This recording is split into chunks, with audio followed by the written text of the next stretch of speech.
Telangana assembly ఎన్నికల ఫలితాల తరువాత ఎక్కువ మంది కేసీఆర్ ఫ్యూచర్ ప్లాన్లు, కేటీఆర్ రాజకీయ భవిష్యత్తు గురించి చర్చిస్తున్నారు. కానీ రాజకీయ పరిస్థితుల్ని కాస్త లోతుగా విశ్లేషిస్తే బీఆర్ఎస్ పార్టీని కాపాడుకోవడానికి కేసీఆర్ ఓ భారీ యుద్ధమే చేయాల్సి ఉంది. ఎందుకంటే 2 జాతీయ పార్టీలతో కేసీఆర్ పోటీ పడాల్సి ఉంది. రాష్ట్రంలో అధికారంలో ఉన్న కాంగ్రెస్ తో, కేంద్రంలో అధికారంలో ఉన్న బీజేపీతో యుద్ధం చేసి పార్టీని కాపాడుకోవాలి. ఈ 2 పార్టీలు బీఆర్ఎస్ లో బలమైన అభ్యర్థులపై గురిపెట్టాయి. ఎంపీ అభ్యర్థుల కోసం బీజేపీ గట్టిగానే ప్రయత్నిస్తోంది. బీఆర్ఎస్ లో కీలక నేతలపై ఆకర్ష ప్రయోగిస్తోంది.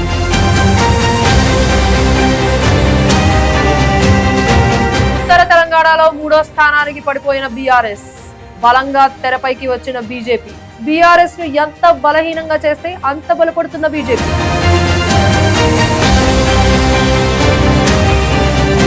ఉత్తర తెలంగాణలో ఎన్నికలకు ముందు పోటీ బీఆర్ఎస్ బీజేపీ మధ్య ఉంటుందని అనుకున్నారు. కానీ ఎన్నికల ఫలితాలు కాంగ్రెస్ కు అనుకూలంగా వచ్చాయి. బీజేపీ 2 ప్రధాన పార్టీలకు ధీటైన ప్రత్యామ్నాయమని నిరూపించుకునే ప్రయత్నం చేసింది. కారణం ఏదైనా బీజేపీ 8 చోట్ల గెలవడంతో పాటు మరో 17 స్థానాల్లో 2వ స్థానంలో నిలిచారు. ఈ లెక్కల్ని తక్కువ చేయలేం. అన్నిటికంటే మించి బీజేపీ రాజకీయాలు. ఆ పార్టీ హైకమాండ్ పెద్దలు తమ పార్టీని బలోపేతం చేసుకునేందుకు అమలు చేసే వ్యూహాల గురించి తెలిసిన వారికి మాత్రం వచ్చే కొద్ది నెలల్లో తెలంగాణలో జరగబోయే పరిణామాల్ని అంచనా వేస్తున్నారు. వాటిలో ప్రధానంగా ఉండేది బీఆర్ఎస్ తో పొత్తు పెట్టుకోవడం, లేదా ఆ పార్టీని వీలైనంతగా బలహీనం చేసి బీజేపీని బలోపేతం చేయడం.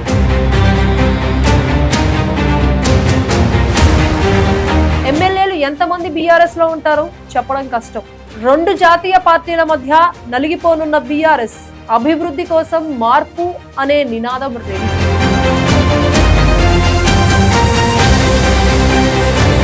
ఇప్పుడు బీఆర్ఎస్ కు 39 మంది ఎమ్మెల్యేలు ఉన్నారు.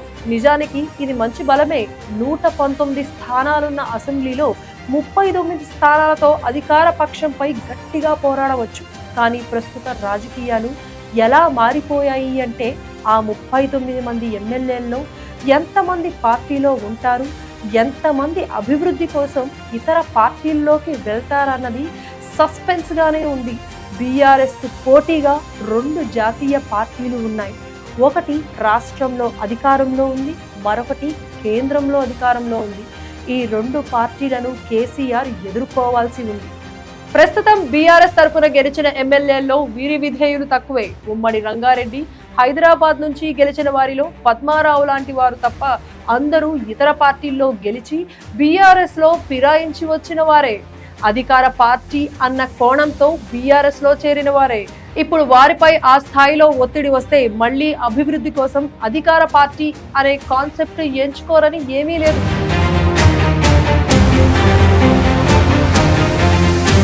లోక్సభ అభ్యర్థుల కోసం బీజేపీ వెతుకులాట, బలమైన బీఆర్ఎస్ నేతల కోసం ఆకర్ష ప్రయోగం. బీజేపీ నుంచి పార్టీని కాపాడుకోవాలంటే పొత్తు ఒక్కటే మార్గం. కేసీఆర్ ఆ దిశగా ఆలోచిస్తారా?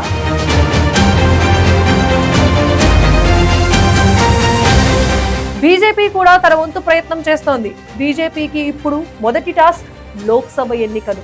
బలమైన అభ్యర్థులు బీజేపీకి అవసరం. అందుకే కీలక స్థానాల్లో అభ్యర్థుల కోసం ఇప్పటికే బీఆర్ఎస్ నేతల్ని సంప్రదిస్తున్నారు. 4 లోక్సభ ఎంపీలు, 2 రాజ్యసభ సభ్యులతో బీజేపీ చర్చలు జరుపుతున్నట్లుగా చెబుతున్నారు. కాంగ్రెస్ పై పోరాడవచ్చు, కానీ బీజేపీతో పోరాడటం ఆత్మహత్య సదృశమని కేసీఆర్ కు బాగా తెలుసునని చెబుతున్నారు. గతంలో ఎన్డీఏలో చేరేందుకు కేసీఆర్ ప్రయత్నించారని స్వయంగా మోదీ చెప్పారు.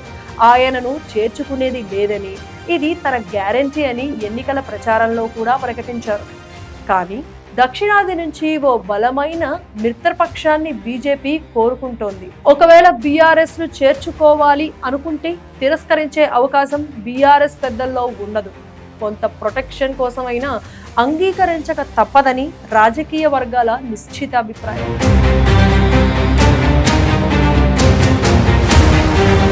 బీఆర్ఎస్ కి ఇప్పుడు ఒకటే చాయిస్.